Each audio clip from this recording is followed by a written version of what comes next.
The mayhem of Marrakech's Medina is exhilarating, with sights, sounds and smells leaping straight off the pages of Arabian Nights, but it can quickly become exasperating. After getting lost in its maze-like souks and being hustled by hawkers competing for your dirham on Djemaa el-Fna, it's comforting to know that there are oases of calm not far from the chaos and confusion. Indeed, 4 of the 5 gardens featured are located within the 11th century, UNESCO-listed walled city. The first is Kout Gardens, renamed el-Fna Park, just over a 10-minute walk from the main square. Walking towards Avenue El Mouahideen, as opposed to Avenue Hammain al-Fatouaki, where the main gate is located, is quicker but deprives the first-time visitor of a view that'll live long in the memory, a rail stretching out from a fountain directing the eye up towards the 12th century, 252-foot high minaret of Kout Mosque. The palm tree-studded garden provides a cool sanctuary when hot and bothered, and yet remains, depending upon which shade-covered bench is commandeered, close enough to hear the early afternoon whine of snake charmer flutes in the distance. Less than 10 minutes on foot northwest along Avenue Mohammed V from there is Cyber Park, a royal park with free Wi-Fi. Formerly an urban space, this 8-hectare site was transformed into a botanical garden, or arset, in the 18th century before falling into disuse in the 20th.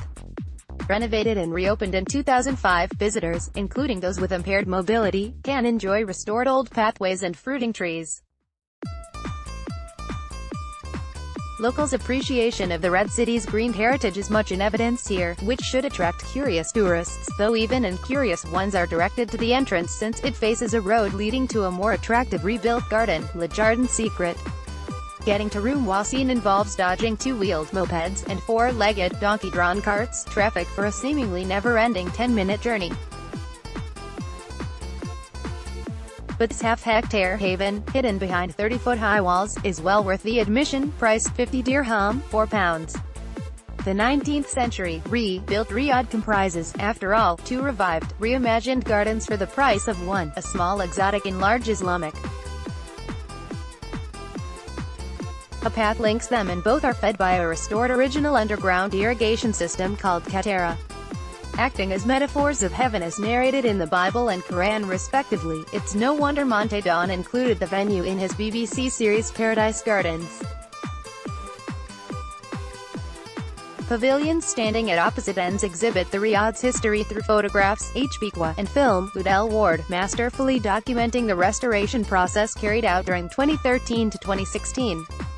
Full up on knowledge, you'll now want to quench your thirst with a refreshing Moroccan mint tea, thé à la menthe, during a peaceful pit stop on the roof terrace, which may soothe your tagine tummy. This is a sublime vantage point from where to appreciate the quadripartite grid of the Persian-inspired garden, known as the Shahar Bagh, and the sea-green tiled pathways laid in a herringbone pattern that converge at a central, gurgling fountain. Cool, calm and collected, it's now time to re-enter the hot, hurly-burly and hysterical labyrinthine of mercantile alleyways in order to reach Place de Foucauld, just over 10 minutes away at the southern end of Djemaa el-Fna, where calèches, horse-drawn carriages, are concentrated. After all that walking, you deserve to travel in style to the 4th of our 5 gardens. Rates are usually hourly, 120 dirham, £10, which is longer than required to trot 1.8 mile westwards along Avenue de la Manara, so enjoy a thick tour around its pink-colored pissé, rammed earth ramparts, underneath a canopied roof if the mid-afternoon sun is blisteringly hot, before pulling up outside its unimposing gates. Although not as popular with camera-wielding tourists as Jardin Majorelle, commonly called the Yves Saint Laurent Garden, it's the Manara Gardens that provides, weather permitting, the postcard-perfect image of a pavilion reflected in the mirror-like waters of a basin where the high atlas act as a backdrop. The vast, scrubby olive groves hold little interest, to be sure, though the same cannot be said for the garden's green heritage. The 12th century orchard is irrigated with water from mountains 18-odd miles away being channeled via a 700-year-old hydraulic system. with late afternoon fast approaching evening, those wanting to sip, nibble amidst La Mamunia's iconic gardens, which Winston Churchill considered, the hotelier erroneously quotes, one of the most beautiful places in the world. He was in fact talking about Marrakech more generally, should exit Menara where they entered and mount a camel. The hotel's post-6 p.m. dress code, haggling must be heard since the dromedary will be anything but when strolling 1.3 mile to just inside the Medina walls. This piece was shortlisted and judged highly commended by a panel in Senior Travel Experts 2018 Heritage Writing Competition.